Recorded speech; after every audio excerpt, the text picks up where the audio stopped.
advocacy of crime.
Well, I tricked you now, didn't I, everybody?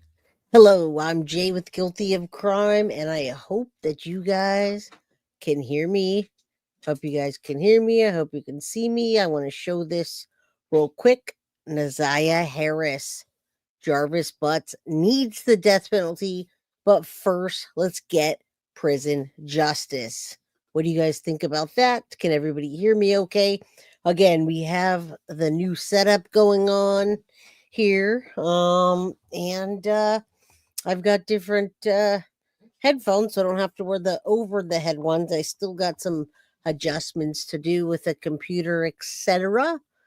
But I'm glad you can hear me loud and clear because let me say it out loud. NaZiyah Harris. Say her name, folks. Say it like Madeline Soto. We've got another Stephan Sturz. This guy's getting attacked in jail and can barely walk. His butt hurts so bad it's hard for him to sit down. Now, let's get this out there. We're going to talk about that today. We're also going to listen to family talking. We're going to talk about how that family is fighting with each other, folks. So instead of working together, going out and doing searches for NaZiyah, let me tell you, these people are having some major fights. All right. So it's unbelievable. I'm going to bring them to you in pieces because we're doing a deep dive. But today, yeah, shame on them. I got to tell you though, when you say shame on them, Cat H, I'm going to tell you shame on them. But you know why they're fighting?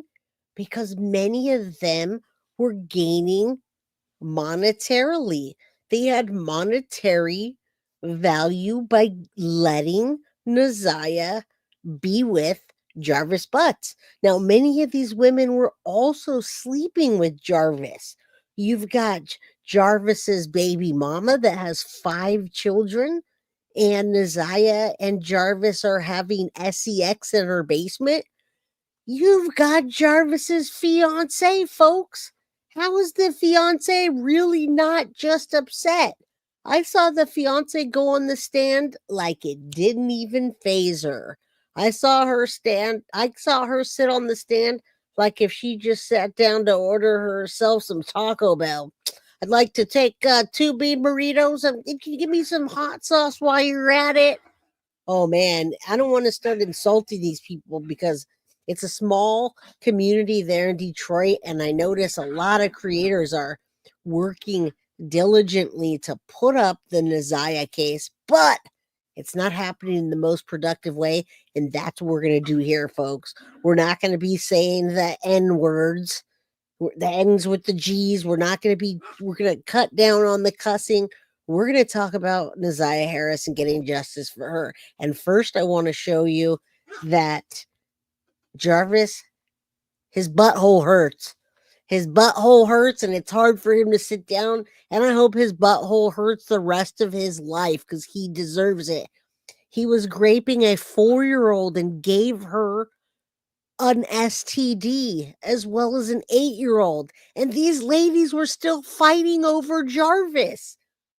He gave a 4-year-old an STD and they were fighting over him. What is wrong with these people? And yes, the grandma, we're going to get to that. We've got so much to talk about. So, that whole family, man, let me tell you, we need justice bad for NaZiyah Harris. Remember her name. Remember. NaZiyah Harris, Madeline Soto. Let's not forget that name with that name. And she deserves international justice just as Madeline does. So we're going to switch back and forth. Not today, but I'm going to cover those cases. And I have a lot to say about Sebastian as well. I'm not going to get into that just today, but boy, this is disturbing. Trigger warning, trigger warning. Let's start with the first part of it. First, I want to get into everything Detroit number 4, Channel 4, Detroit. Know everything they know about the case that's happening right now. I'll tell you right now, we're going to trial, baby. And when I say we, I mean, I'm taking you guys to trial with me. No, I'm not saying I'm going to Detroit because that place scares me just a little bit. But this here girl sitting at this here desk with this here mic, I'm going to trial and I'm going to battle for NaZiyah, and I'm gonna bring you guys with me. So we're gonna do that with the help of the news stations.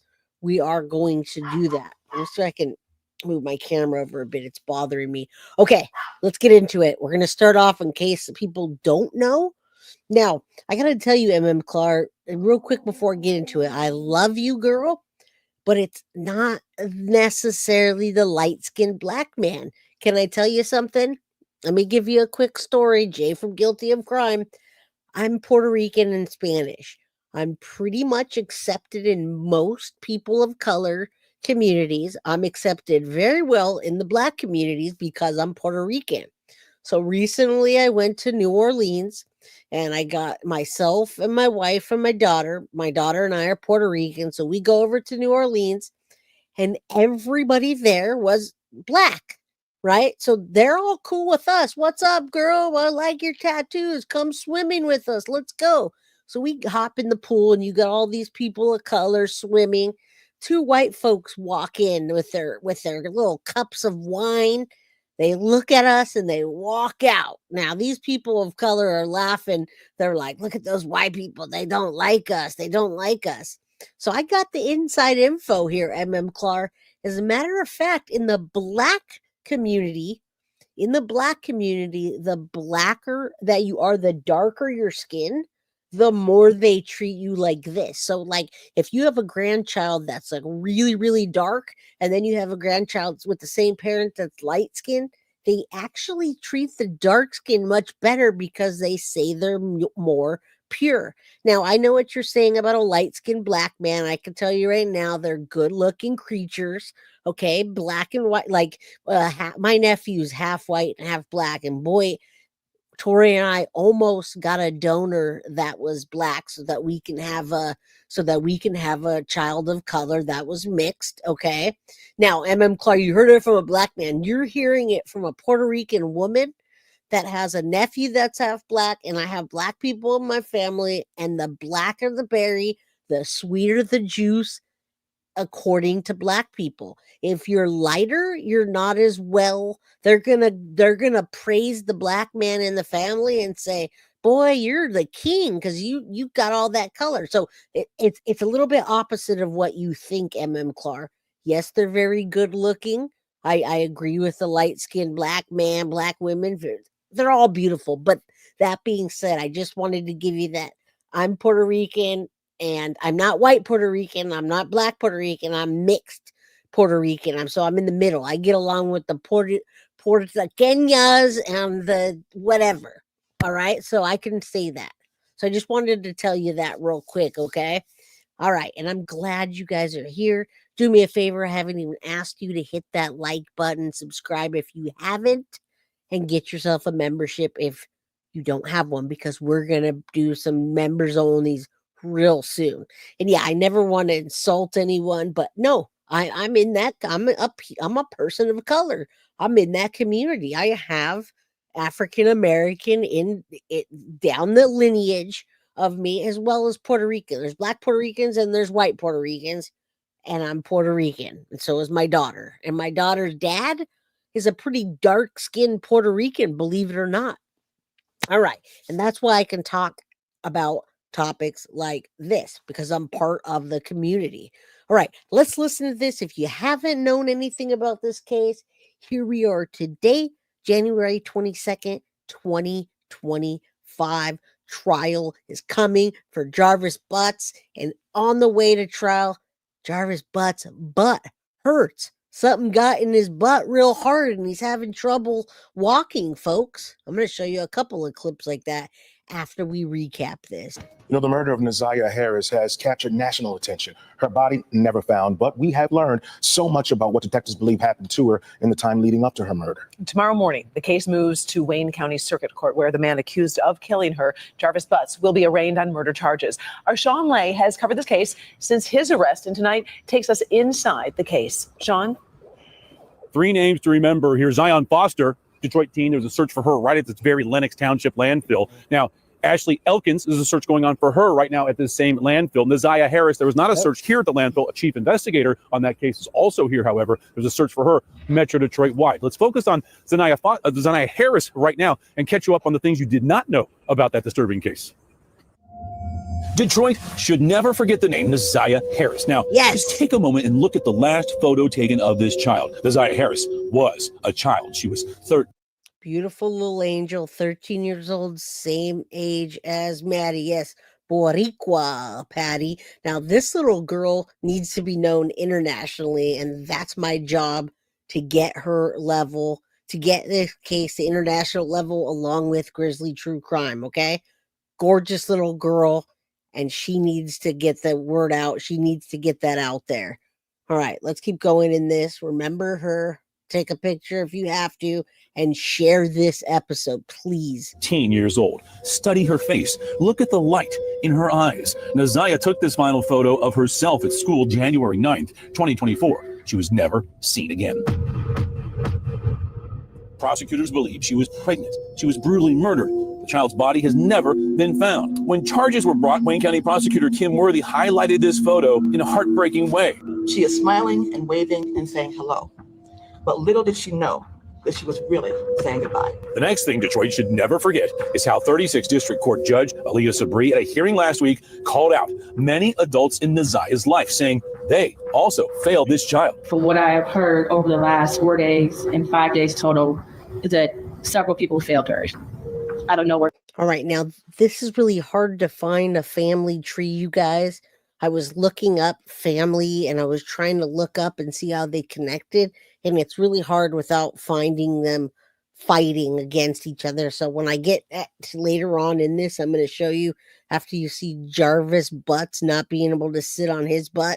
I'm going to start connecting the dots with the grandma, with the auntie that knew better. And as a matter of fact, may even know where her body is. So that's how bad it is. And that's why this judge knows half those people on the stand crying wolf were only crying wolf because if you go back 11 months when there were press conferences about NaZiyah missing, they were telling a way different story until the money came in to help in the search for NaZiyah, and all of a sudden the tears just went away.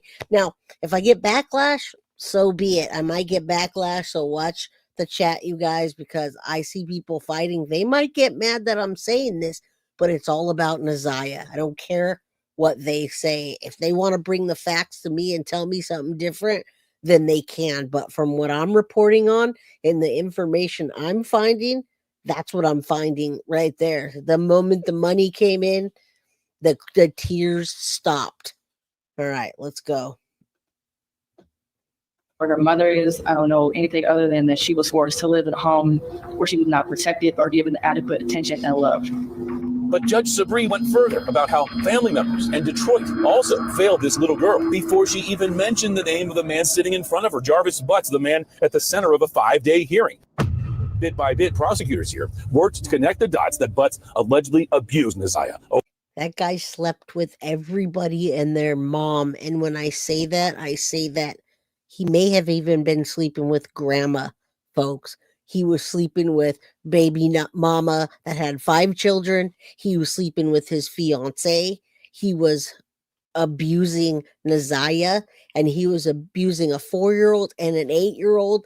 And there were other women coming over to various houses that he was also sleeping with. So I don't know if he was sleeping with 10, 15, 20, 30 people at once.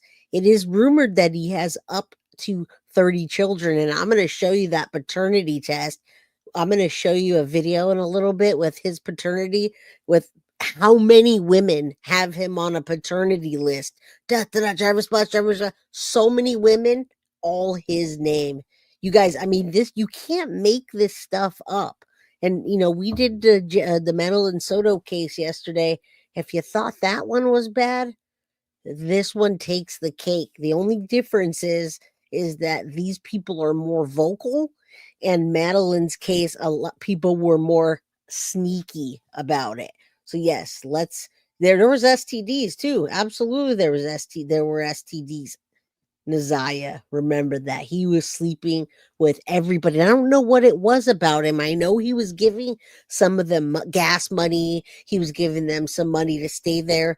But I'm telling you, no amount of money would have been enough for him to have given for that little girl and access to her. And they all knew she was pregnant too, folks. She was pregnant. People say, if her body's missing, how in the heck can they charge him with pregnancy? Because it was known. It was open. She knew. It was openly known that she was pregnant. All right, let's keep going. All right, Janet says, hey, Jay, fly shirt. He's the nasty human. Thank you, Janet at the beach. Hit the like button. I haven't seen you in here. Please do subscribe, hit the notifications. And if you guys have the means to get the memberships, gift, whatever, do it. But right now, we're here for NaZiyah and to get this monster. Remember his face, because he's shamed throughout the rest of this. You're going to see his face not much. Over a long period of time sexually, allegedly controlled her life. Prosecutors say Butts got NaZiyah pregnant, and the judge said she believes all of the evidence shows Butts allegedly tried to abort the pregnancy himself. But the judge says she believes Butts injured NaZiyah and then murdered her. He intentionally killed her and tried his best to cover it up. But without finding NaZiyah's body, investigators focused on Butts. They had to find his cell phone. Butts told police he had nothing to hide and told police to go through his phone. That is in my phone. Y'all have possession of my phone. Take a look at it. Go through it. So I don't know what that's about. I don't know why she said. Apparently, Butts was right. There was nothing linking him to abusing or killing NaZiyah on his cell phone. But that's where Detroit police data experts dug in. Expert after expert detailing in court how they extracted all of the deleted material from his phone. His web searches, how to abort a pregnancy using antifreeze, and then the thousands upon thousands of text messages he sent to NaZiyah. Detroit Police Sergeant Shannon Jones and her team got those deleted texts, and for hours, Jones read hundreds of those texts in court, text after text showing a 42-year-old man in complete control of a 13-year-old girl. He sends her a text that says, "Are you naked yet?" She replies to him and says, "No, I don't want to get naked." She replies, "Are you mad that I didn't get naked?" 5 days of this preliminary hearing, Butts was hunched over behind his lawyer with a mask on. I watched him for 4 days. He never looked up once. Jarvis Butts, the last person prosecutors say who was with NaZiyah. The final person, the judge says, who failed NaZiyah Harris. And while I mentioned other people that failed her, Jarvis Butts, you are the monster in this whole picture.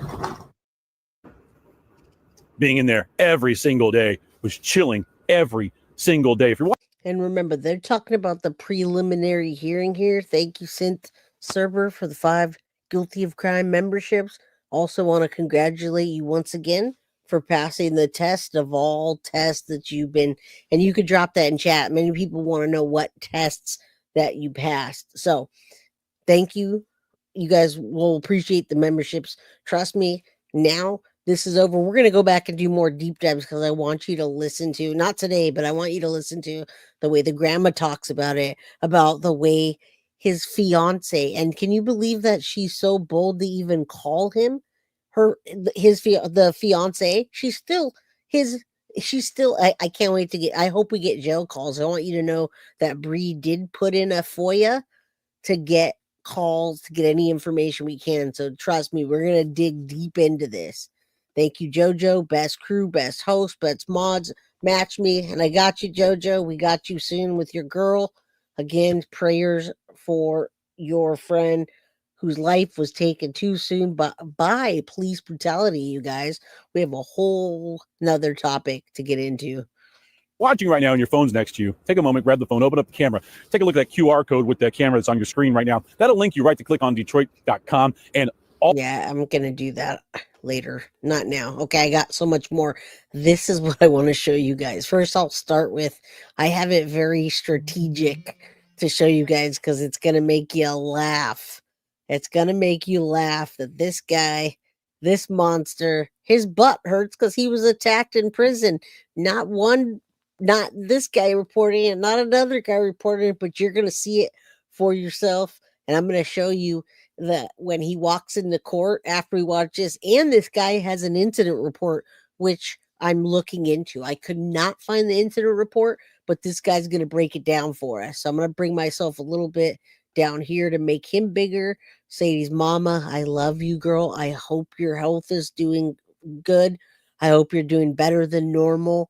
Best mods and channel. Thank you, my love. All right, listen to this. Try not to laugh. If you cannot laugh, well, you win a prize. I don't know what it is yet, but listen up. Jarvis Butts is wearing this mask in court is because he was attacked in prison. I mean, he's already reaping the benefits of what he did. I mean, just look at this video of him entering the courtroom where he has a very visible limp. I mean, he's waddling from side to side. He has a look of defeat on his face, and I'll read the full report of what happened, but it's very clear that he's wearing a mask to cover any bruises so that it doesn't influence the judge or jury, and he even struggles to sit down. I mean, just look at him. According to an incident report, an altercation occurred when another inmate became enraged after learning about the details of Jarvis's case, so he attacked him during a meal distribution. In the injury details, it says that Butts reportedly sustained minor injuries, including facial bruising and a split lip. It also says while the staff intervened promptly, the attack highlights the animosity he faces from fellow inmates. Other inmates do not take cases like this lightly, especially if they have young loved ones or children of their own. I mean, they will gladly take matters into their own hands and get a life sentence if it means keeping someone like this off the streets. Let me know what you guys think about this, and as any new details come out, I'll keep you guys updated. And trust me, guys, not only is that going to happen to him, but he's going to get a lot more coming to him. Yeah, broomsticks, mops, and anything that they can find that has a jagged handle, I hope. All right, let's get into the next one. Now I'm going to strategically show you how he walks into the courtroom, into the real courtroom. He literally is walking like someone shoved something with spikes up his butt. Could you imagine what he was doing to those children? Man, talk about prison justice. Best crime family, Dulcie Martin. Thank you so much, my girl. I appreciate you. Oh, I can't wait. I didn't mean to. I wanted to show you my new setup earlier, but I ended up showing you my house. So if you guys didn't get a chance to look at that, go back to my live stream earlier. You guys got to see my house. You actually got to see the no ceilings that I've been talking about for months. All right, let's listen up. This is one of my favorite ones, and then we'll get into the court proceedings. I got to be careful with this guy, how he talks, though. So I might go, pop, pop, pop, pop, pop.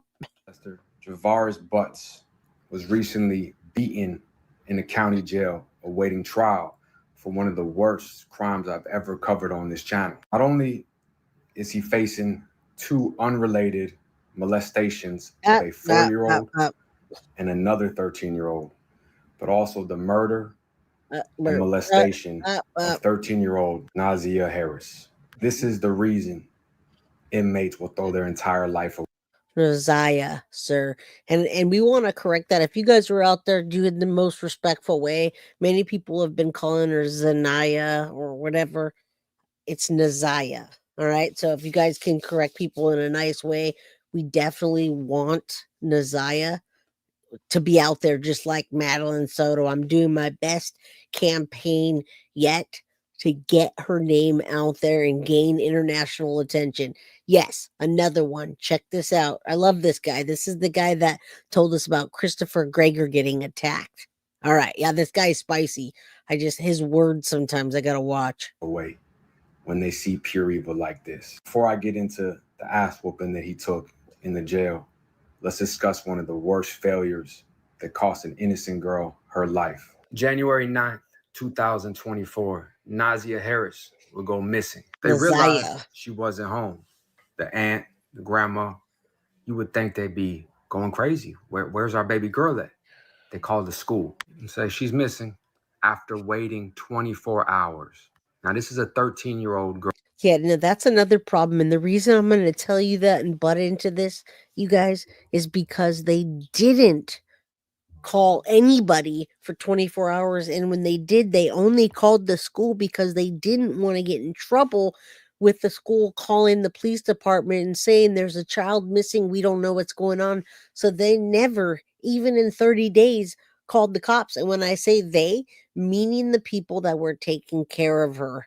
And they weren't pointing their finger at Jarvis, even though they knew that she was last seen with Jarvis. May I ask you why? Now, Jazzy Jewel, absolutely. 24 hours later, she got off the bus at 3. Now, you heard, if you were here yesterday, she got off the bus at 3.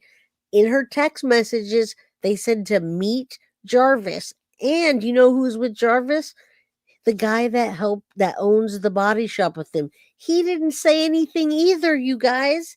He didn't say anything, which leads me to believe that he was also not only using those little girls to help clean up the shop, but that he was also gaining actual favors from them as well. And when you see him on the stand, you'll know what I mean. There's no compassion. There's nothing in that man's face. And most of those people, they have nothing at all. They're there because they were subpoenaed, and that's it. And that's a good question, Diamond Ring Girl. If I was to guess, I would guess that he did. I would guess that he did help hide that body. That would be my best guess. In my opinion, this is my channel, so that's my opinion, and it's all alleged. All right. Girl, and you wait over a day 420, to baby. call and report her missing? Now, that doesn't make sense. So you would think, okay, they fucked up. Maybe they were being in denial. They call the school. Why wouldn't you call 911? Okay, you called the school.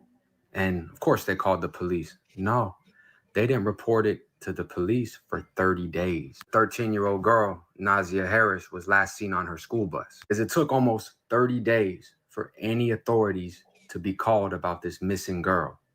You start to understand the evil at play. Now, we already know DCF, CPS, all that, they're going to fail your children. The schools are going to fail your children. Law enforcement are. They're not going to do anything until they're forced to. However, this is a whole different level of evil. You always protect your children. You listen to your children. You go to war for your children. You document everything. And this is why you see inmates throw their entire life away to kill one of these motherfuckers. This child molesting piece of shit did 10 years in prison for molesting a 13-year-old girl. He was released around 2014. That's where he moved into the house of Tara Harris, NaZiyah's aunt. Okay, now we got to start remembering these names and connecting the dots, you guys. I'm on that next. Deanna, love you, girlfriend. I love that I'm getting new people on my channel. Guess what, Deanna? I got 7 Mile Radio coming up next, and I got this girl that comes on there and says it's all generational abuse.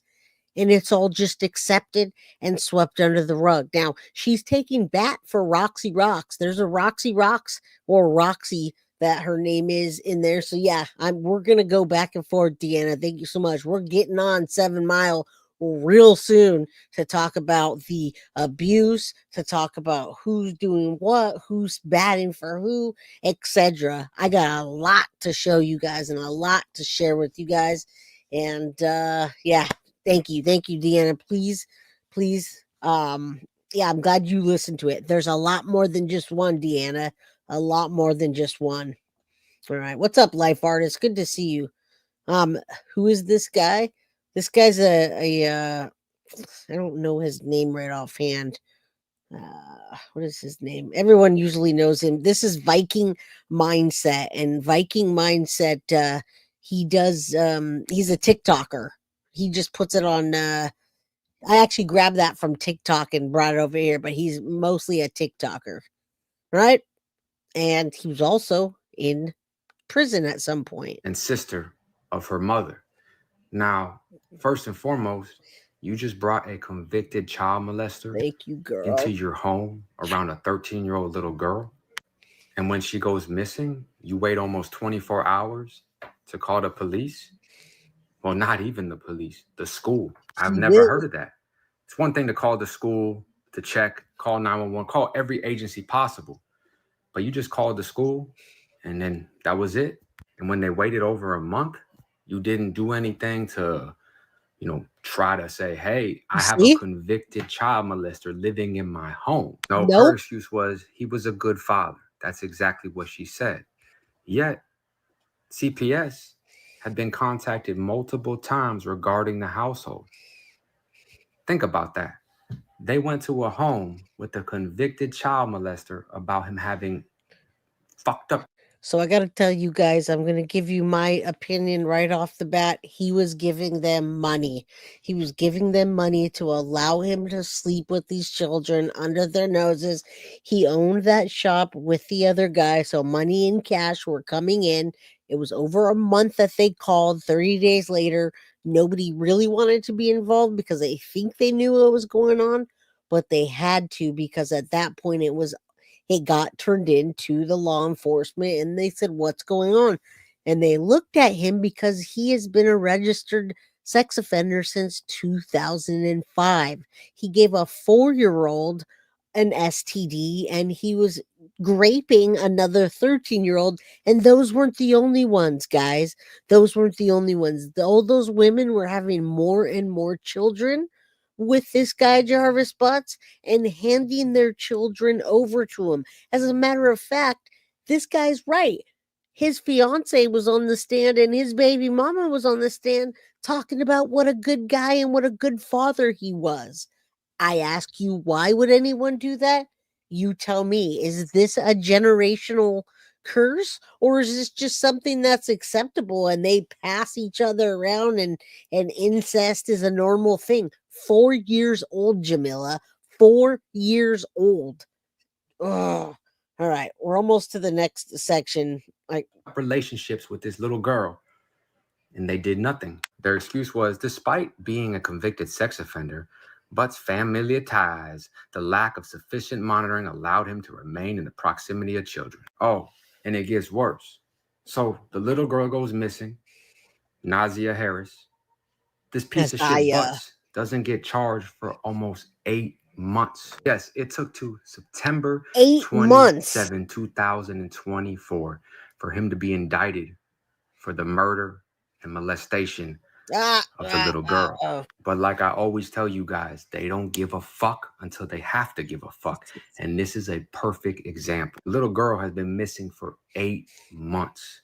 A convicted child molester lived there. The convicted child molester had CPS called on him for fucked up relationships with this little girl. Guess what? Nothing. They kept he gets him arrested there for molesting a 4-year-old and another 13-year-old girl prior to his arrest of the murder of NaZiyah Harris.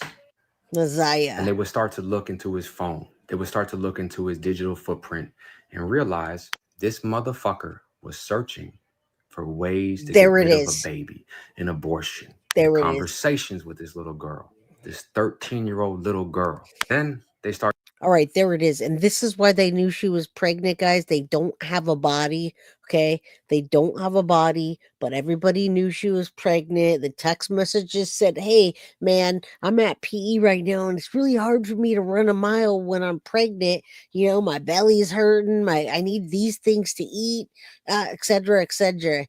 And so it was very well known that she was pregnant. So now that was one of the reasons why they've arrested him, is because he was trying to dose her with antifreeze. He was trying to find out how to do a home abortion. And the motive in this case, according to the judge, is that he tried to do a home abortion on her and it failed, and he had to get rid of her body.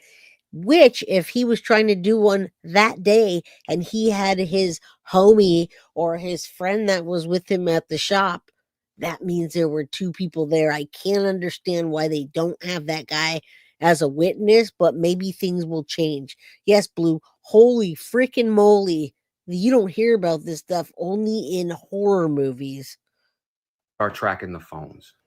It would lead them all the way where they would find the 13-year-old NaZiyah's clothing, a onesie, a shoe, and other items linking her to the area by the river. They would then do more research as they looked into his phone and found out not only was he seen with her at his shop, where he has a tire changing, oil changing, like a mechanic shop, they would see he was searching for this: abortion methods, dangerous substances, antifreeze. Literally the same day the little girl was missing. Now, of course, they had surveillance footage, explicit text messages, where it would lead him to a motel where there it is. Harris, the 13-year-old little girl, was seen alive. Though they didn't find her body, they would find her school ID, personal belongings, and it all tied into the pattern of that day for the Chomo Butts. Now, check this out. Butts was not even considered a suspect. Think about that. A child is missing. Child molester lives in home. And he's not considered a suspect. They say because he never had no real relationship with the family, no direct connection to child abduction charges outside of molesting little kids, little girls. This guy's so it heated. Just blows my mind. Right, let's talk about fuck them. They immediately know they got one. No man, and listen to me, no fucking man that you date that's a convicted Chomo pedophile, period, should be ever hanging out with your daughter, your kid, your nephew, niece, anything. That's why it goes without saying that this aunt led this little girl to the slaughter.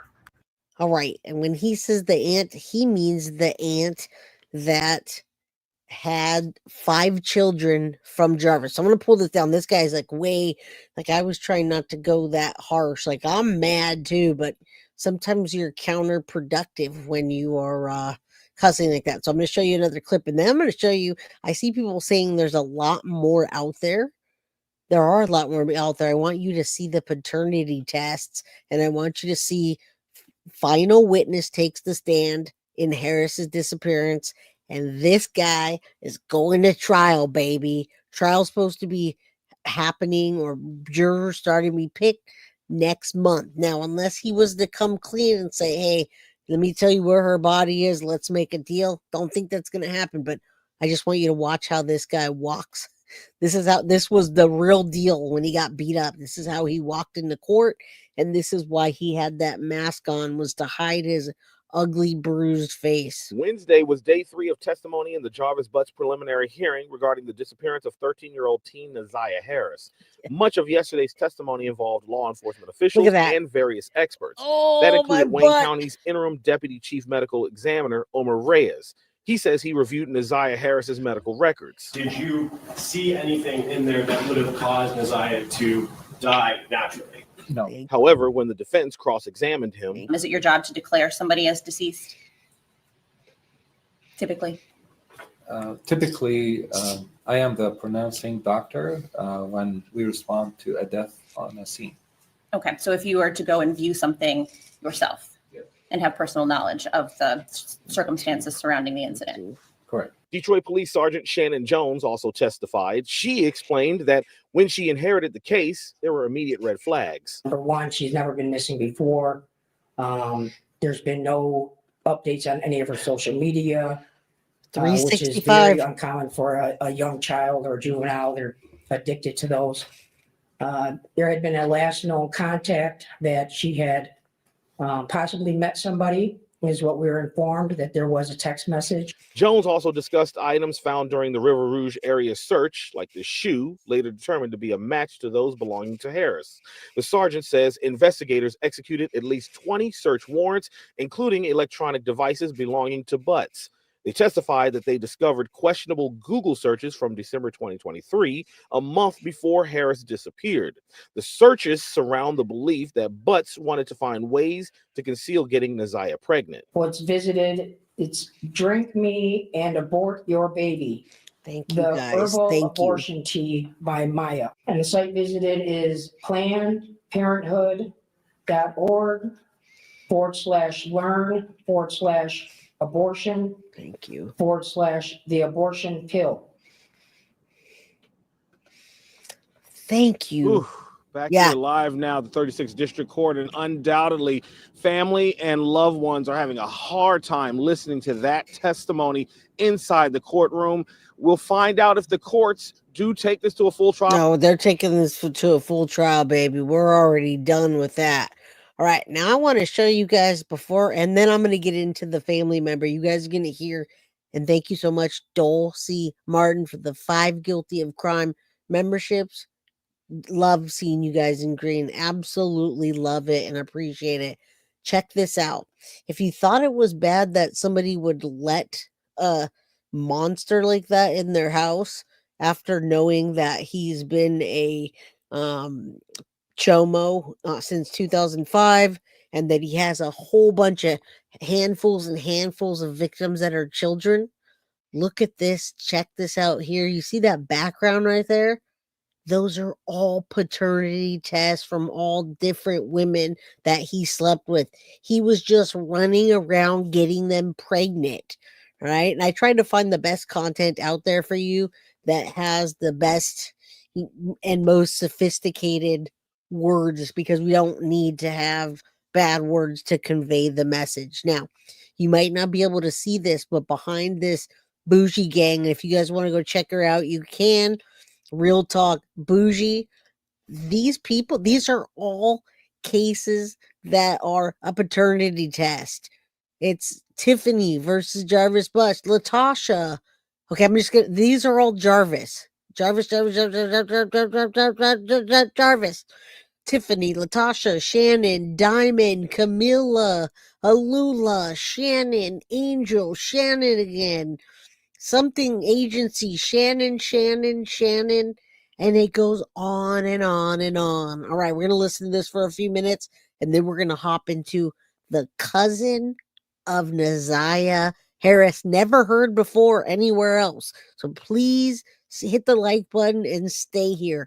This case is so important.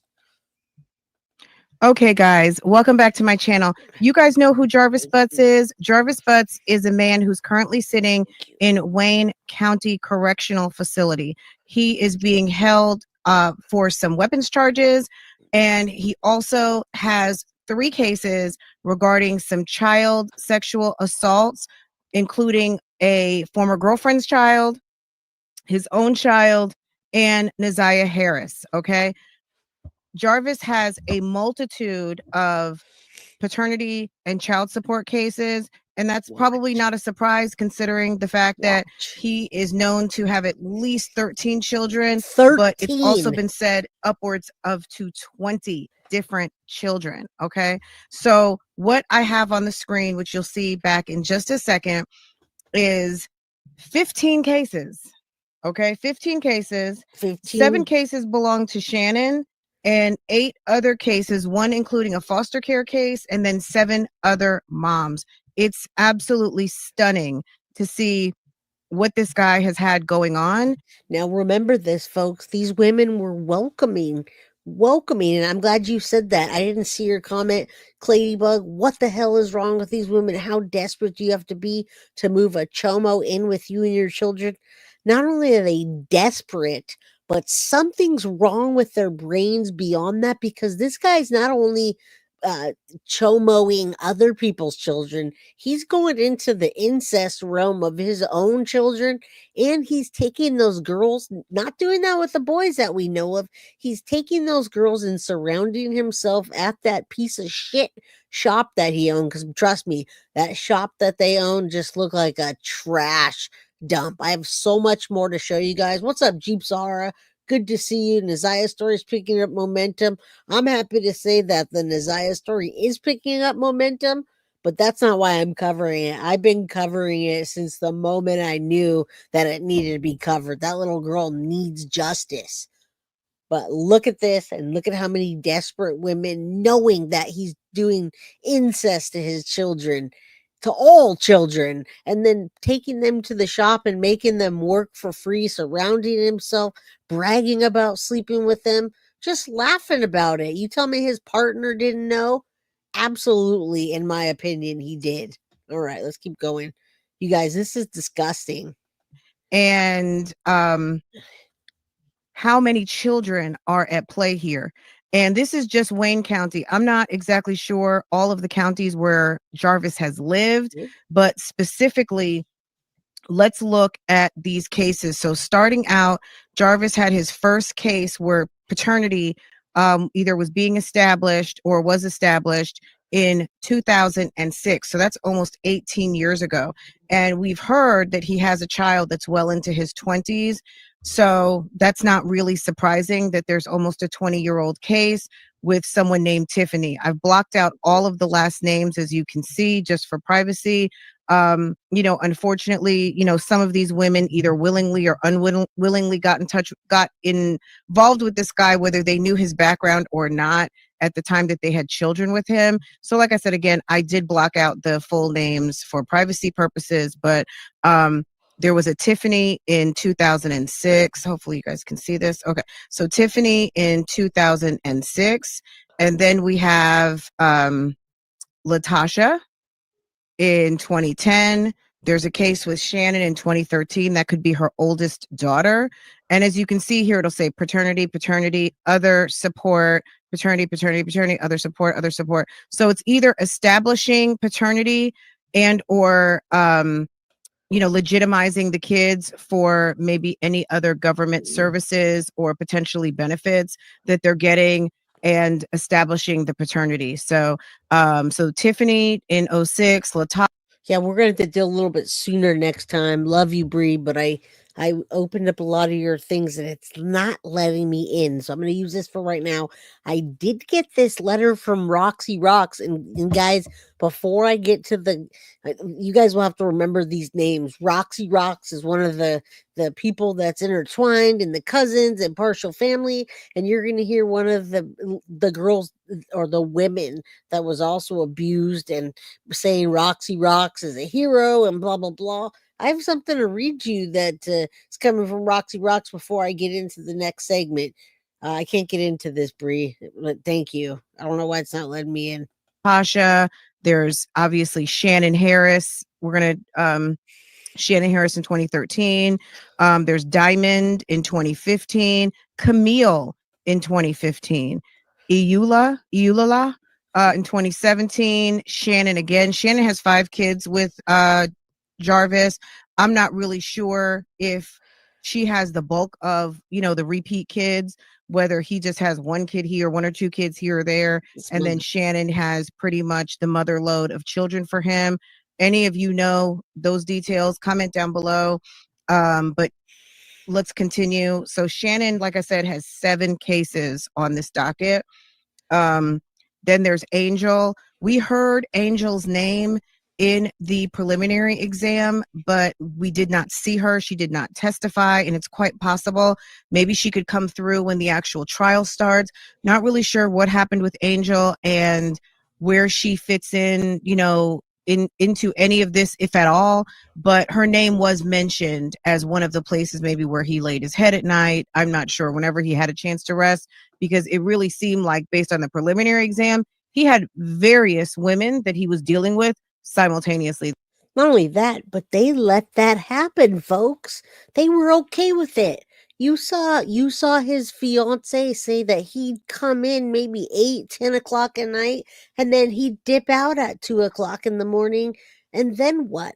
Now, Carly says, "What's with these women?" I don't know. That's why I'm trying to figure out. Is it a community thing, guys? Is it something that happens in the community where you got this one guy that's just, I don't know if they thought he was God's gift to the world, and maybe he made a little bit of money because he owned a mechanic shop.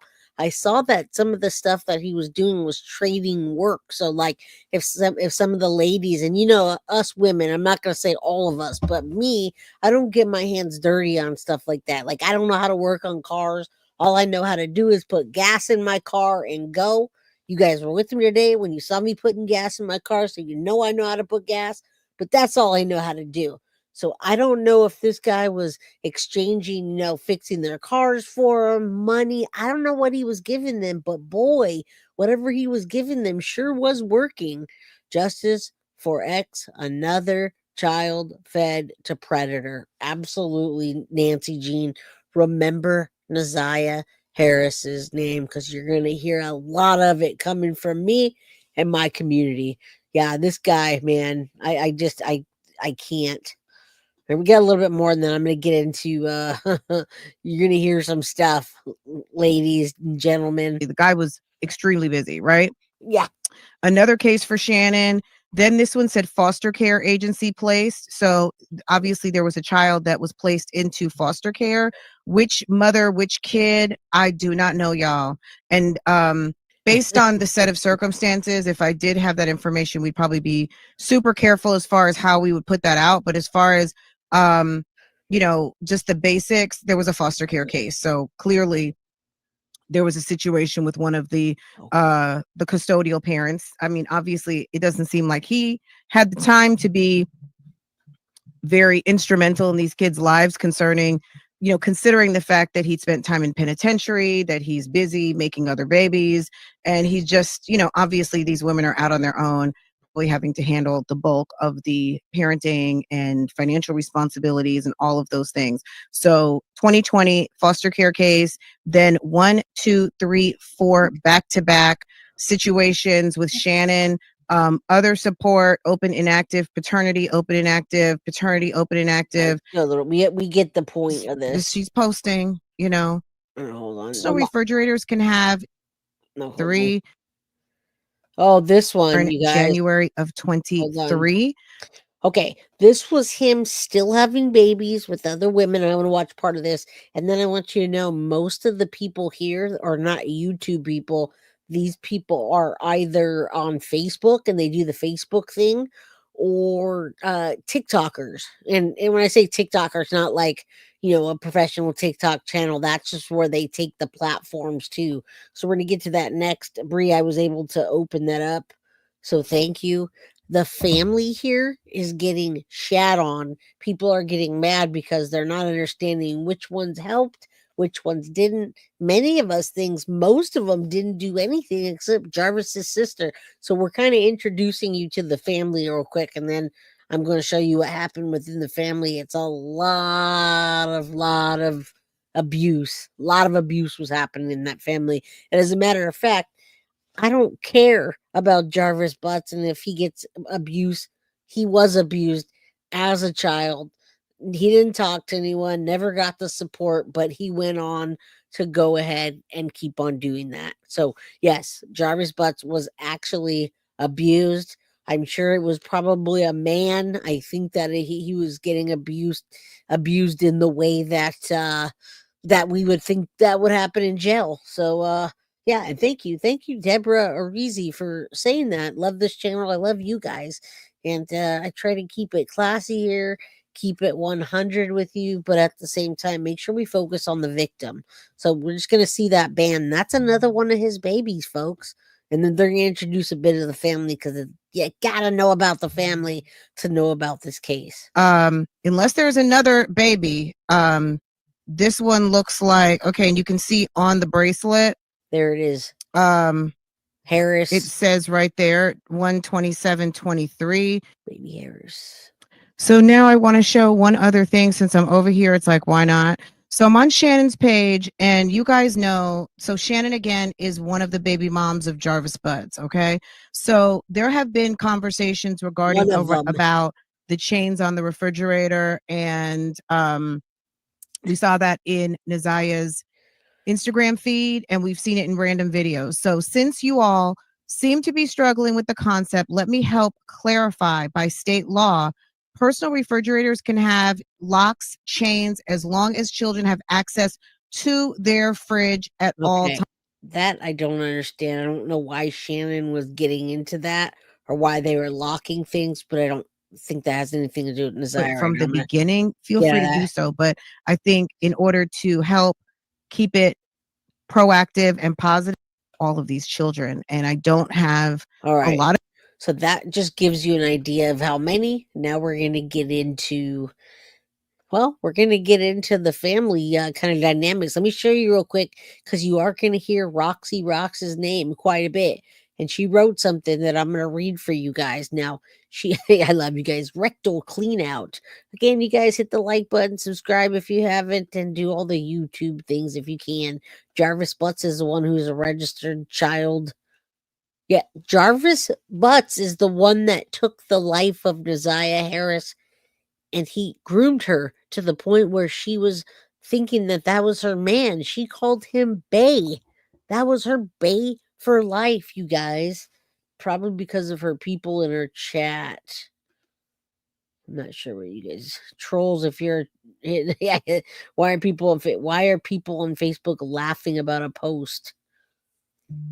I'm not really sure what that means, you guys. I'm missing some of the things, but Facebook, there's some crazy things going on Facebook and some crazy people.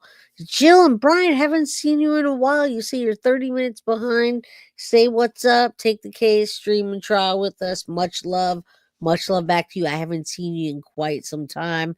And thank you guys so much. They're all pathetic. They were all involved. If I were to say I agree. I have to agree with you on that. Let me tell you real quick. Roxy Rocks is trying to stay out of that post.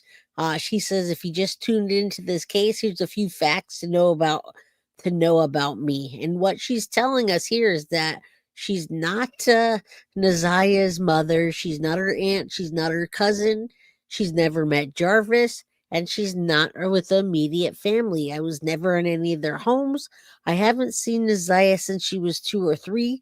I did not live in Detroit when all this nonsense was going on, and I haven't lived there for 12 years. I did not speak to the family. I became aware she was missing January 11th, 2024, which was 2 days later, while living out of state, and a post was made by Shannon. Now, Shannon's her aunt, you guys. You guys are going to know some of these names quite a bit. I came to visit Detroit on the Christmas holiday. I heard through various sources that the Harris family were doing minimal effort to spread awareness about NaZiyah's disappearance. I came back to Detroit in February and began to spread awareness immediately. When I heard other family members were calling CPS and went to the courts to obtain custody of the children and their efforts went unanswered and consistently ignored, I began to spread the awareness through social media. Not for the clout, not for the followers, but because we'll say NaZiyah deserved better. In my opinion, this was going on entirely too long to keep them shut down and told no. The world we live in today revolves around social media. It was my goal to make sure NaZiyah, that her name has reached worldwide to ensure she's found. Some may have not liked my way of doing things. Okay, several victims that have been abused by Jarvis and other women have come to me for help. Okay, so this Roxy is saying that she's spreading she doesn't even show the names or anything, but she's got NaZiyah here, and I don't know if you can see that, she's trying to spread the word. I'm not going to say one way or the other if she's a good player or a bad player in this, okay? But I am going to just say, well, remember that NaZiyah Harris little girl, because we need to find her. All right. And thank you. You should do more often. I will. I absolutely will do that more often. All right. We're going to pull this down because Roxy Rocks is still I'm still not completely understanding what her role is in this. Many people say that she's looking for clout. Bree, if you have anything to add to that, let me know. I see a woman here that I think may be Roxy Rocks, but I also there's a lot of pictures you sent me and I don't know. So let me put this up real quick and then one more and then I'm going to show you how the family ties in. Is this Roxy Rocks? Bree? Is this the one that was on the stand? I can't tell. Yeah, good for Roxy if she's telling the truth. Again, I can't tell because everybody seems to be blaming everyone. Please tell me there is not a GoFundMe. You know what, Jeep? If there was a GoFundMe, we would not be doing that in NaZiyah's name because they're all doing fraudulent things with the money. She's been the boots on the ground looking for NaZiyah. Okay, no. Well, who is that? What's her name? You sent me a picture of her, but I don't know who that is. I'm still trying to piece all this together. All right, so next one I got for you is this. This is what I've been wanting to show you the whole time. All right, I want you guys to know 7 Mile Radio is a local podcast guy. He local podcaster, interesting looking dude that's been covering this. There's not really many people out there that are covering this dedicatedly. So when I saw this, I said I needed to hop on this. Now we saw this guy on episode 1 on my channel, and one of the ladies interviewed him and said, "Who are you? What's going on with you?" And he's like, "Well, I'm a podcaster." So what he's doing is he's getting the family together and he's telling the story. People are fighting about it, so I'm not quite sure. I'm not quite sure where he stands, but right now we're gonna get NaZiyah's cousin to talk about what happened. So buckle in, my friends, and we're gonna listen. You're gonna hear some things. Trigger warning. She was also abused. Right? I'm gonna try to some of those words out there. We've been here for over an hour. If you guys have the means to get yourself a super chat, super sticker, whatever, please do. There's many interviews. Avis, did you see this one? Let me get you in there. So after the last couple of weeks of me kicking it with this beautiful sister and just getting to know her, after all right, he's hitting on her. What? Sierra, there it is. Who came here today. All right, Sierra. To share her testimony of what went on in the house and her experiences with the family. How you doing, baby? Right, guys. Here it is. First and foremost, I just want to give my respects to Roxy, my cousin, for being my voice. All right, that's Roxy Rocks. I wouldn't even be able to sit here and talk about this if it wasn't for Roxy. We had very multiple personal talks, and she's more than family to me. That's my sister. That's as loud as I can go, guys. She was my voice. Turn it up. She's NaZiyah's voice. And at the end of the day, she encouraged me to let me know that it's okay. I got you. Do it all. I'm here. It shouldn't have took for my cousin to come back and be able to be the voice. But she was. And through that, I'm forever grateful. It's as loud as so it can. With that being said, any backlash that y'all have to say about Roxy, keep it.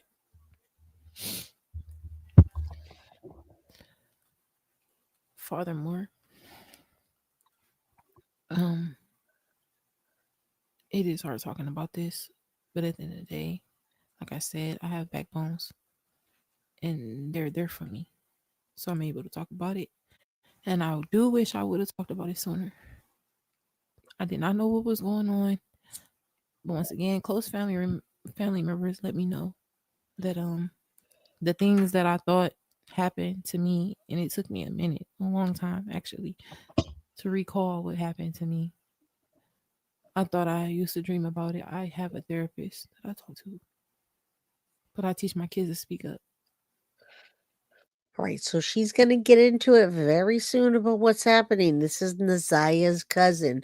She knows the family dynamics. She understands that grandma lets in Jarvis and grandma lets in and auntie lets in Jarvis, and these girls that are sleeping with Jarvis let him be around their kids. And she's telling us the family dynamics. She's starting off low.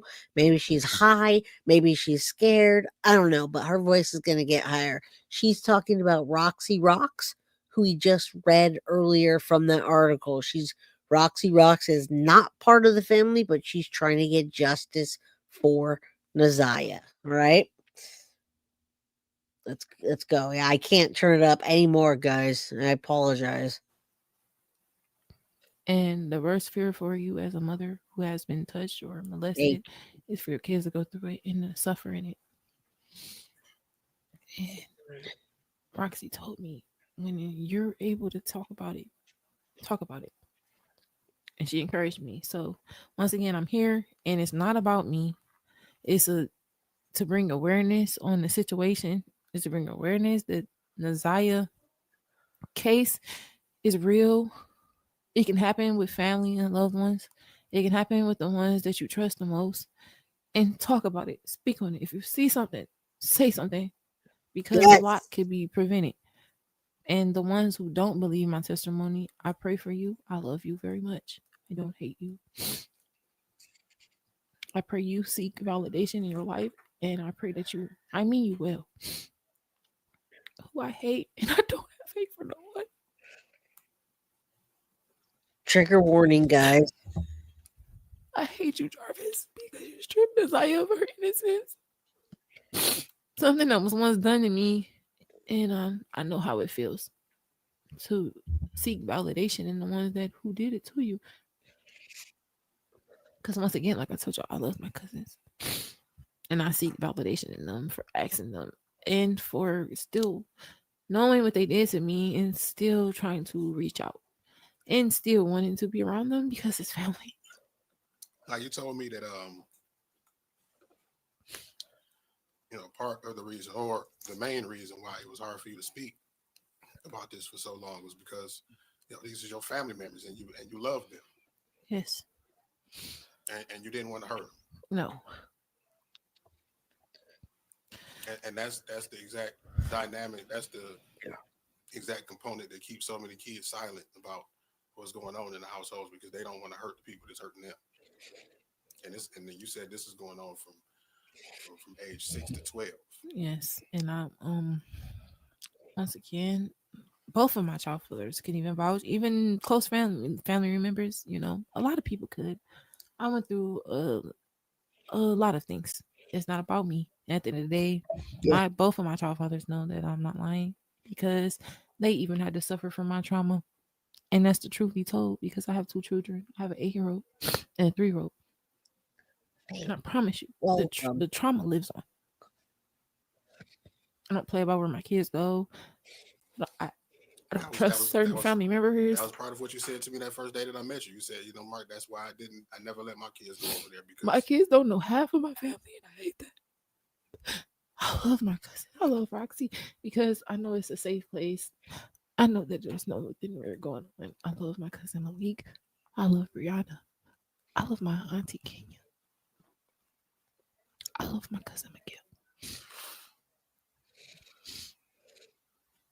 Before all this even unfolded, people had so much to say. People had so much to badger about my auntie Kenya, but she was right.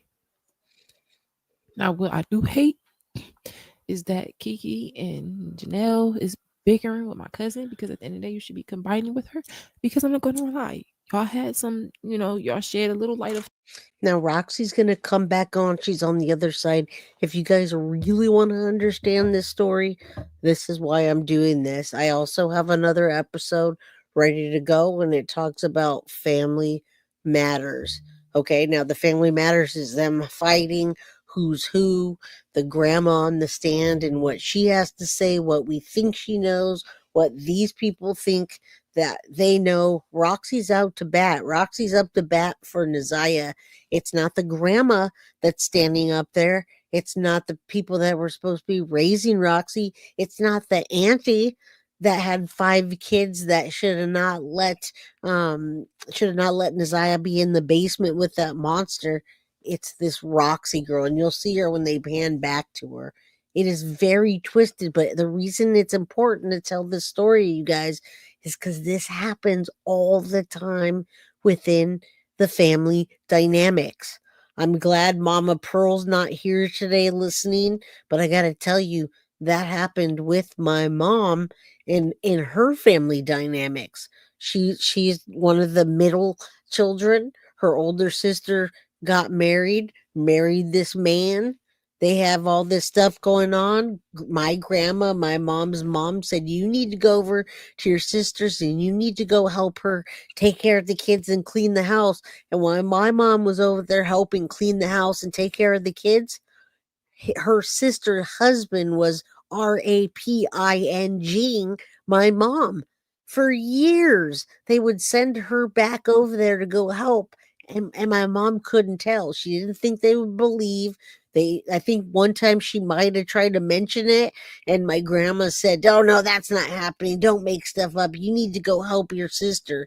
So that happens. Those are the family dynamics. Luckily, my mom never let me be in any of those predicaments. She was so protective of me that no matter what, she'd just never be around never be around a man.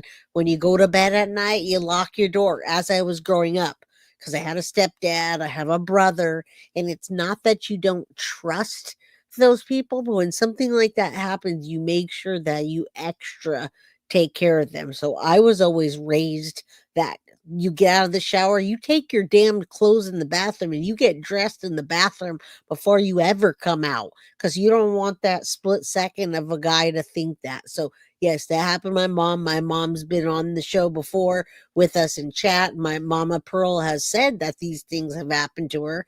It's a family dynamic. And not only did he do that to her, but he did that to her sisters. And the abuse continues on and on. Many of my cousins were molested as well by their mom's boyfriend or husband or whatever. So abuse is generational many times, and it keeps happening. Again, thank God, the Lord above and my mom for taking such good care of me, because nothing like that's ever happened to me, but it does happen. And it's not a black or white thing. It's not a people of color thing.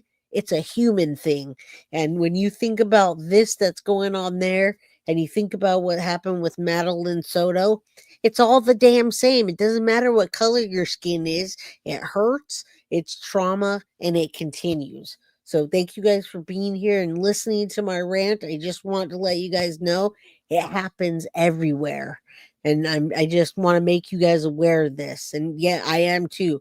I love my mom so much, and it hurts my soul to know that that happened to my mom. But it made me very cautious my whole life because, well, she instilled that in me. All right, let's keep going. Something. I can't say y'all did as much, but y'all shed a little light. I heard multiple stories. I can at least credit Janelle. Okay. With all of the credit that everybody gives me, right? Janelle is the one that part. And if it wasn't for Janelle, but and that's what I'm saying. And as far as my sister, you know what I know, and I love you very much. I love you deep in my soul. You know that. But you should have spoke up for me, and I love you. But here I am. Okay. And yeah. I'm gonna stick behind the ones who was my voice. And now it came to the point where they gave me the strength to be able to talk about this, and it's not about me. I just want to raise the awareness that things get real and say something. You see something, because it can prevent so much. It can prevent so much. And I wish I would have been able to prevent a lot, but I can't lie. I was going through a lot, and I didn't want to badger anybody because it happened so young, and I was figuring it out. I was still trying to make sure that what I was thinking was not something made believe, you know? And it's so sad to say that it took me years to realize what happened to me was not a lie. What happened to me was It wasn't real. a dream. You said you It told was me, not a dream. you told me that as you got older, you thought back on I it. thought it was dreaming and it. you thought it was a dream Yep. that you was thinking about. Yes. They made everything that they even experienced me to into a game. So all of the inappropriate experiences that they had with you, it was Yes. they cloaked it in the form of a game that they was playing with you, and you. you told me that they was actually teaching you. Yes. How to perform oral things. Honestly, and I hate to say it, I've been through a couple of relationships with females, and I do feel like they are the reasons why I am bisexual. I'm sorry. Oh. That's Roxy, guys. That's Roxy. I teach my kids to say something. Tell mommy. So it did take a minute, and I did not know what was going on in the household until certain family members, close ones, was bringing it to my attention that it was going on. And that's what I felt the need to try to take some type of action. And Roxy was the main one who was encouraging me, wherever way you want to take it, cuz I'm there for you. So I spoke up, and I'm ready for whatever is to come with that. And we're not going to listen to this whole thing. I want to listen to Roxy for a minute, but I know this is heartbreaking. Say a prayer for NaZiyah, you guys. I am me.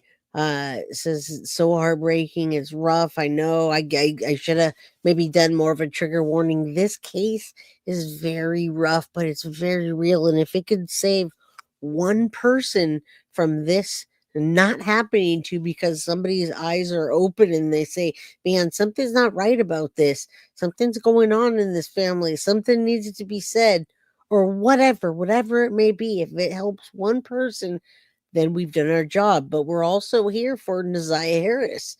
And like I said, this episode, NaZiyah Harris, say her name like Madeline Soto. This guy's like another Stephan Stearns. And thank God. I don't know if it's God or who, but he got attacked in jail, and that's what he deserves. He deserves a lot more than that. Trust me.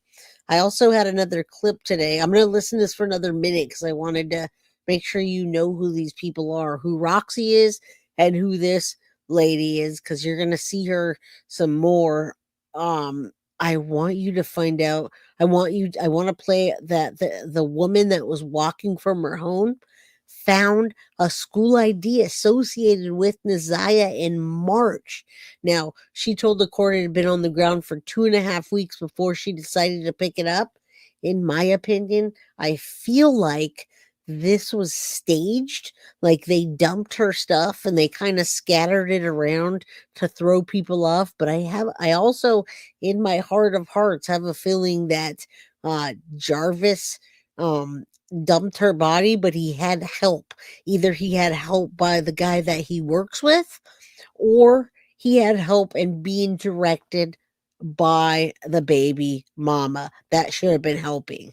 All right, so let's listen to it for another moment, and then I want you guys to see the where they find her ID, because we still have a lot to go over in this case. I still got episodes and episodes, and yeah, there's so much. All right. Was he? That's a good question. They don't talk about that. They didn't talk about any of that. Now, let me tell you this, Krista. He was willingly. Now a 4-year-old can't say, yeah, I like you now, I'm attracted to you. But we saw the text messages with NaZiyah and him, and NaZiyah thought that was her boyfriend, you guys. She thought that was her bae for life. She thought they were gonna have a life together. And I would almost bet my car keys on the fact that at one point Madeline Soto had that feeling as well about Stephan Stearns, and she thought they were going to have a life together. I can tell you that right now. So let's listen for a minute. I'm going to switch it up, and we'll get into the last segment. Because if a lot of more of us would have said something, or just even had the courage to bring it up, it would have further a little bit. I lost my mom in 2017, and from that I kind of drowned in myself in alcohol, I placed myself around people who didn't mean me well. Thank you, Jamie. I tried suicide. I didn't see that. Thank you. All right, hold on. That happens. Drugs and alcohol. She apologized, right? You talked to me when I was talking to you earlier. Yeah.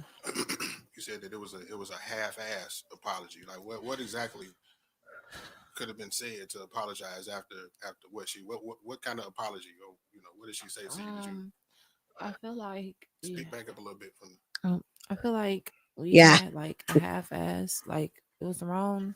I don't want to say 20. I might have the years wrong, but I know it was around Thanksgiving. And I don't know. I'm gonna stop for a minute because I don't even know what she's talking about anymore. They go off on a tangent about all the things that haven't introduced just yet, but I do want you to know there's gonna be more of this coming. They do get a lot of information, but they also go on. And amen for 7 Mile Radio. Amen for them to have that local station and be covering this because they need the coverage, but that coverage needs to also be spread much further. So I'm going to get into this witness describing finding her school ID, and then we're going to have another episode this week with more about the family. And we only watched bits and clips, but I do have some things that is going to blow your mind and piss you off at the same time, with the grandma that testifies, the fiance that testifies, and I'm not sure I'm going to do it because I'm not going to play the whole thing.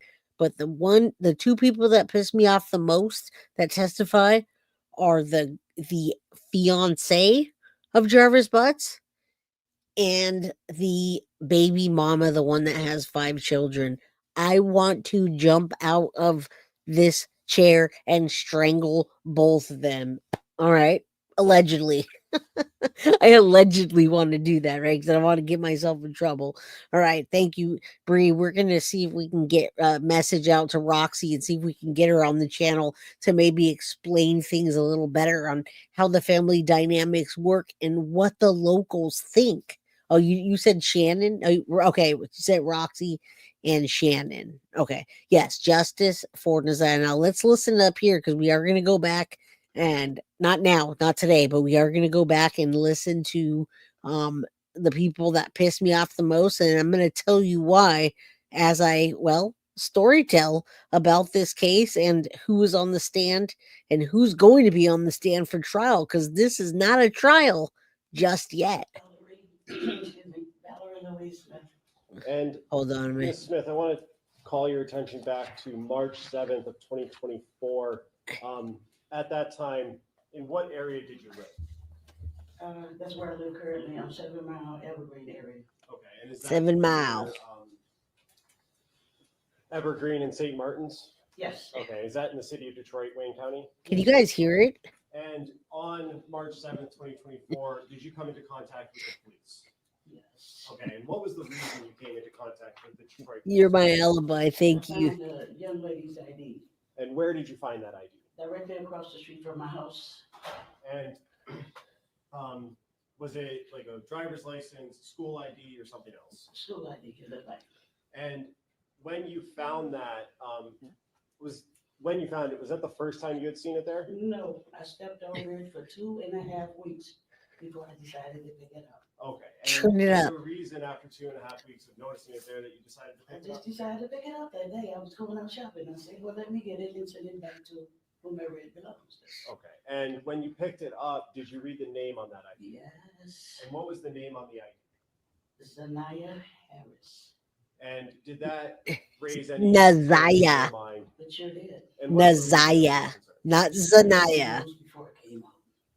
You heard her name? Her name, yes. And when you picked it up, did you have gloves on or anything like that? No. Of course And not. You used your bare hand then? I took my thumb and flipped it. And when I saw the name, I just put my hands on the outside of it. And what was the reason you just put your hands on the outside? I didn't want any disturb any of the prints that were on there. And when you picked it up, did you place it in anything?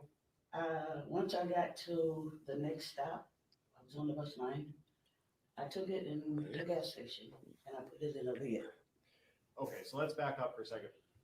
You picked it up and then got onto the bus? Yeah, but I still had it like this. I never put my fingerprints, any more prints. And for the record, the witness indicated What by day holding was her it? hands about Yes. 3 inches apart, her fingers.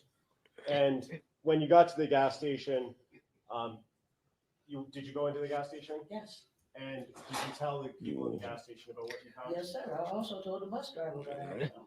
And then after you told the gas station people, what happened next? I asked them to call the police for me. And did they? Well, that's Yes. good. And then did the police come to your location? Yes. And after the police got there, what happened next? They took me back to my house so I could show them exactly where I found the ID at. And did you show them that? Yes. And did you give them the ID as well? Yes. I gave it to them when they initially pulled up. And may I approach, Judge? I'm approaching with People's Proposed Exhibit 40. Ms. Smith, do you Okay. recognize that? Yes, sir. And is that the ID that you found? All right.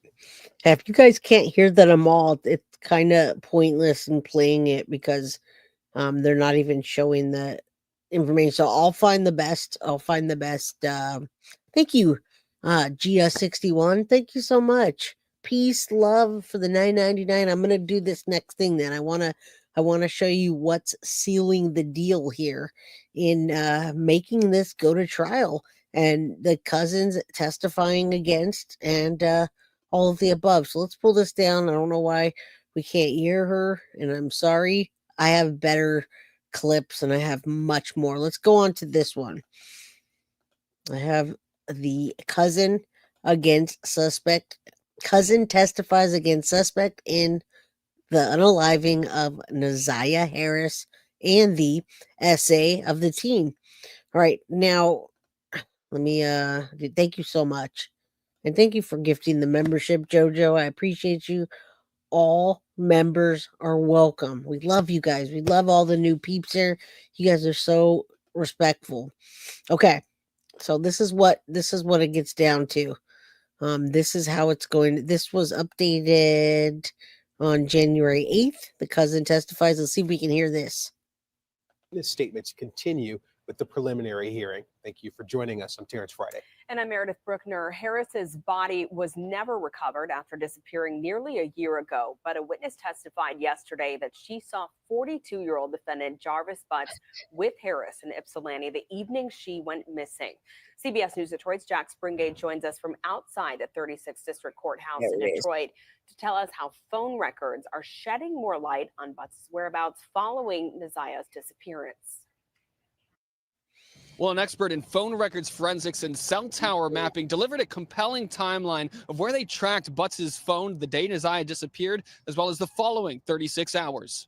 A little after 4 p.m. on January 9th, 2024, Butts' phone was tracked to his shop on Connor Street, according to the expert's analysis. Between that time and a little before 7:30 p.m., the data shows his phone's location heading towards Ypsilanti, consistent with what one witness said yesterday when she claimed seeing NaZiyah with Butts the day she went missing. Further analysis shows more activity from his cell phone near his shop once again. This time it's traced around 8:22 and 9 p.m. on January 9th. The witness then testified to Butts' phone activity stemming from the area near the Park Crest Inn. That's what two witnesses described yesterday as a place Butts would take other women to have sex. Okay, so where do you think, guys? Steph sells stuff by the seashore. Dang, I know Ipsy. Where do you think that they're going?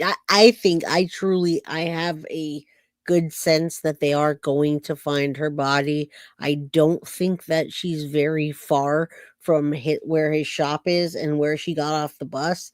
They did a lot of tracking. They did a fantastic job with the cell phones.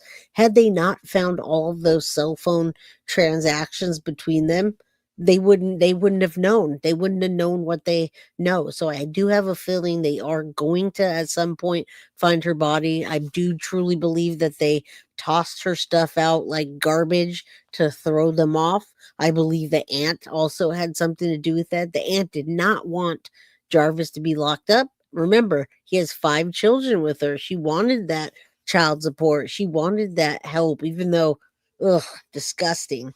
What's up, Robin? How you doing? Good to see you, Robin White. It's ridiculous. These men need to do their job and raise their sons better and leave us alone. No is no, right? So look at that and look at the cell phone. There was not a long period of time between the time that she got off the bus. The gentleman that was with Jarvis that works with him at the shop saw her, picked her up between then and that night, unless the body was just floating around in the trunk like Stephan Stearns did. I have a feeling they are going to find her body. She's not that far. And there's 222. You guys, you know that's a prayer for NaZiyah Harris to get complete and utter justice. So thank you guys for being here. All right, yes, please, God hear me. God hear me. We want to lay this little girl to rest. Oh, she grew up way too fast, folks. The report shows that these calls occurred after. Oh, come on. What are you doing there? That's got to be theirs, guys. My internet better not have went out.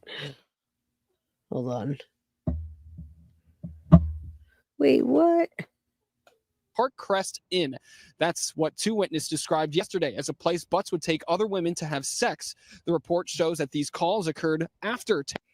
Nope, it's theirs. Near the area of 7 Mile and Berg Road. There it This is. is the same location. Crews searched for NaZiyah's body 1 year ago. They never found her, but they did find a jacket, pink onesie, and black Nike shoes that match what witness described. But do you see where they threw that? They threw it out there.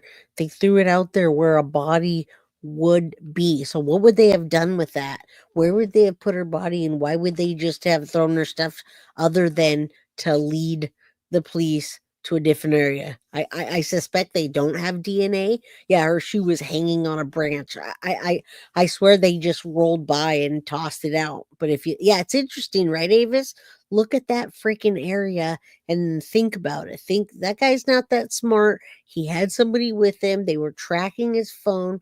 Where could he have put her body? I don't know that area in Detroit. Is there somewhere where there's going to be gators around there? What do you guys think? But I do think it's somewhere in plain sight. That tends to happen, guys. They got the sweat DNA from her shoe. Yeah, they know it's hers. But I mean, any other DNA, I'm wondering. Jay, not your new setup. No, it wasn't. This is my new setup, Debbie. It's not my new setup. It was the news station that did that. The new setup is on point. I'm singing because it's so good. Thank you, guys. No gators in Detroit. Okay, so either water or where? Where would you put that? Men are all pretty much the same. I think it was just thrown there. I do too. I think they threw no gators in Michigan. Okay, I don't know Michigan. I have no idea how the rivers, the lakes, I don't know where they would put her, but I feel like it's very close to where they where their job is. And if any of you guys saw the job, the mechanic shop that they called it looked like a crackhead mechanic shop, guys. I don't think they were doing much fixing cars there. I think there was some other kind of, maybe they were doing some trafficking or something out of there, to be honest with you. I gotta tell you, it was bad. All right, let's keep playing this. And we have more episodes coming, so don't worry. I'll find it and show it to you. Describe her wearing when she went missing. We were responding to a missing person. What was your role in searching the 7 Mile and Berg area? I was searching the riverbank of the River Rouge. We were searching south along the bank. I was on the east side of the bank in the 7 Mile Berg area. We then heard shocking testimony from one of NaZiyah's cousins, who is younger than 10 years old, a warning this information could be disturbing to some viewers. She alleges being in the room with another cousin while Butts took advantage and had sex with NaZiyah. Disturbingly, this wasn't the only time she alleges witnessing Butts coercing sex on her cousins. She even says he tried to make advances towards her at one point, but she was able to say no after recognizing what he was trying to do. Unfortunately, that's because she's seen him act this way towards her cousins before, who are also Butts' nieces. One of NaZiyah's biggest advocates and adult cousins described seeing Butts. Is that Roxy right there? I think it is. And I hope you guys saw the way that POS just walked in there. He literally just limped in there. I hope that they hurt him real bad. I'm glad not enough to make him not go in there. And yes, Tiffany, you're absolutely right. She is no longer with us. The judge has already ruled. Trial's happening, baby. We're going to trial. We're going all the way to trial with this Jarvis Butts guy. In 365 days, no trace of her, no money, no cell phone records, no post. She is no longer with us. We're looking for a body right now. And yes, that's Roxy right there. As we go, we're going to start filling in the blanks of the people that are fake, the fake people, the people that are the cousins, but the real people. You guys will start to see, wow, this is just a disgusting case. At least I can say for Madeline Soto's family, the Sotos, at least they don't show up. At least we don't got to see their ugly faces.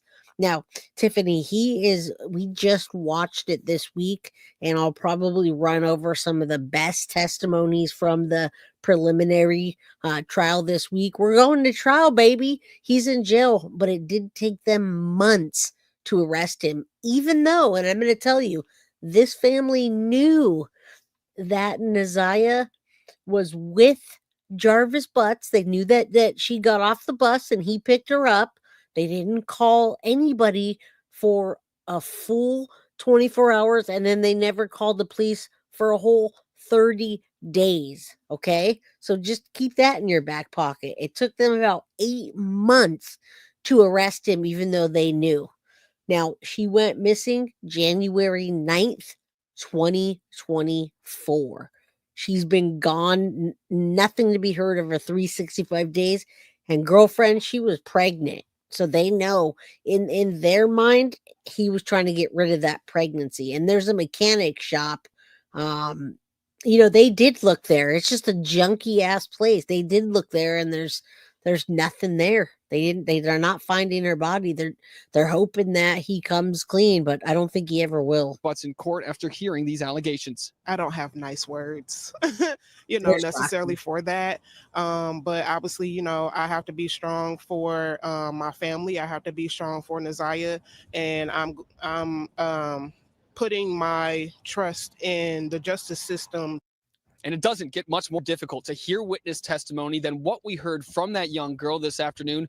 We'll be here for another day of witness testimony starting tomorrow, and we'll be bringing you updates starting at 10 a.m. throughout the day. For now, reporting outside the 36th District Courthouse, I'm Jack Springate, CBS News Detroit. And I know it's not exactly All right. feeling all that warm outside. And they want to go to that. We're not going to that. We're still on this. So the cousin testified. That was what I was going to read to you. The preliminary hearing, the preliminary examination for a man charged in the death of 13-year-old NaZiyah. It's all over with, folks. It's done. Trial's happening. Jarvis is now 42 years old, and he was having a full-blown, of course, not consensual affair with a little girl that thought that was his boyfriend. She was groomed so hard. So he's getting, he's got a lot of charges: 1st degree premeditated, 2nd degree criminal conduct, CSA, and a whole list. I know Bree sent it over to me. Now, NaZiyah was last seen getting off the school bus at the corner of Cornwall and 3 Mile Drive in Detroit. Somebody asked me earlier, January 9th, 2024. Her body has not been found. Many people ask me, how the heck do you know, Jay, that she's pregnant? Well, because they all knew. The family knew she was pregnant. She was rocking the bump. There's some TikTok. She's on TikTok, and you could tell on the TikTok streams, which I might get into, which I'll show up on the next one. And she was telling Jarvis, I'm pregnant. I need your help. I either need to get an abortion or I need help because I'm having trouble. So it says Butts, who dated NaZiyah's biological aunt, is accused of sending the explicit text messages in September and having an inappropriate relationship with the teen. According to the records, he became aware in November 2023 that NaZiyah was pregnant. Now, I ask you and I tell you, people say, had it just because of the text messages? No, she went to the doctor. There's records. There's records that she went to the doctors. They're going to show up in court, and the doctors say she in fact was pregnant. So he knew that. They all knew that. Nobody said anything. Nobody went to the cops and said, this little girl's missing. This guy got her pregnant, and yet she never showed up. She's been gone. They didn't say a thing, folks. They didn't say anything until they had to. There's going to be more arrests before it's over. Absolutely. I agree with you. I agree, and I hope so. You say it looks like Roxy. She said she found out at the hospital. Right. Yeah, everybody knew she was, including Jarvis, that already has anywhere from 13 to, many people say he's got 30 kids out there. Yeah, he got a rectal clean out. I do, Tiffany. I have lots of playlists. I have over 700 videos. And if you go onto my Guilty of Crime page and take a look at my playlist, I have a playlist of NaZiyah Harris. Go watch that. You want to watch Madeline Soto? I got Madeline Soto, Jennifer Soto. I've got lots of people I cover, Sebastian Rogers, and so many more. You guys, I can't even tell you. Over 700 videos. You can go binge watch. And if you just want to watch these ones, go back and watch the NaZiyah Harris playlist. All right. If you have time to watch the hour and a half, if not, I've got 10 minutes, 10-minute clip. So I encourage you to go and do that. Let me finish this out. Okay. So eyewitnesses, and these people, I'm telling you, are shady. People think they should be arrested. And one eyewitness, including NaZiyah's grandmother and her aunt, testified on Monday during a preliminary exam, which is what they're doing. NaZiyah's aunt, Shannon Harris, testified that she did not suspect anything being a normal, other than a normal uncle-niece bond between Butts and NaZiyah. Now, this lady here that said that, Shannon, is the one that has 5 kids with Jarvis. NaZiyah and Jarvis were regularly having sex, which is not consensual, in the basement of Shannon's house with the 5 kids. Now, on Tuesday, one of NaZiyah's young cousins testified, which we just talked about, saying that she was in the room with the cousin while Jarvis was taking advantage and having sex with NaZiyah. He even turned to her and wanted that, but she knew better. She said, no, I'm not doing that. She knew what was going on. She didn't want anything to do with that. As a matter of fact, I bet you NaZiyah said, that's my man. I'm sure they talked behind the scenes, and she told him, that's my man. I don't want, which saved that little girl. Thank God. So the teen's adult cousin, Roxy, who we've been talking about, described seeing Butts in court and hearing the allegations. She says, I don't have nice words necessarily for that, but obviously I have to be strong for the family. I have to be strong for NaZiyah, and I put my trust in the justice system. All right, so we already talked about all the cell phone forensics. Thank God. I'm wondering if they're ever going to narrow down where he might have went with her body. And on 4 p.m. January 9th at his shop, between that time and 7:30, the data shows that the phone's location heading to how do you say that? Ypsilanti. Consider that one of the witnesses testified about seeing NaZiyah there. So further analysis showed more activity from his cell phone near his shop again at 8:22 and 9 p.m. Telling you guys, he didn't go far. NaZiyah's right around there. Okay, so they got a bunch of testimony. We're going to get into some of that. I want to rewatch some of the key witnesses and show you how they didn't protect NaZiyah. And I believe that they could have. They didn't want anything to do with it. It's generational, kind of. It's a generational thing. A lot of them were abused, and it was kind of a normal thing. Petty, good to see you, girl. I hope you're doing okay. I see JoJo here. I see Petty. I see Bree. I saw Carly earlier. Man, I miss having everybody in chat. All right, guys, an hour and 43 minutes. I've had so much to say lately. I'm still on the mend from that cold. I appreciate every single one of you today that has been on here. Okay, Yip Salanti. Thank you. Yip Ypsilanti.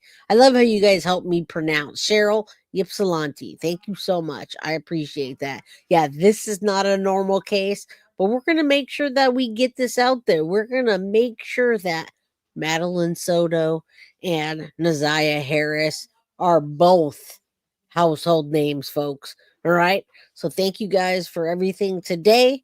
And I hope that the stream went well. Can I tell you something, Flickery afoot? She was 13 years old. Does that sound familiar? And I got another one for you too. I've got a whole other story with an uncle that knocked up his niece with a bunch of text messages. Very similar circumstances. They even kind of look alike, guys. So I got another story for you like that next week. In between then and now, I got more deep dives. I got a lot to say about Sebastian.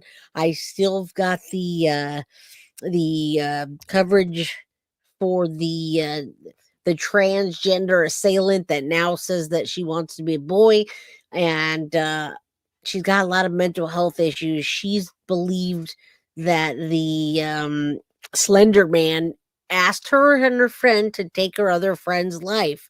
So that's a lot to talk about. We really do need to talk about that, guys. And you guys are here for it.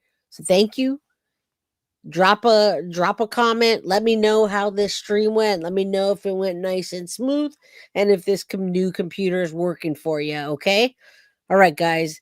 I see. Was 13-year-old pregnant girl who was found burned. Oh, girl, Kimberly. I got so much to talk about. I love you guys. In the meantime, I'm gonna go warm up. I'm freezing. Have a good night, y'all. Thank you. Hit that like button on your way out. Guilty of crime. I want to thank you for watching. If you enjoyed my content, please share this video, like, and subscribe. You can also follow me over at Facebook, Instagram, TikTok, X, or Gmail. If you'd like to donate to my channel, you can use Cash App or Venmo or PayPal. Thank you very much in advance. Guilty of crime. Are you guilty of crime?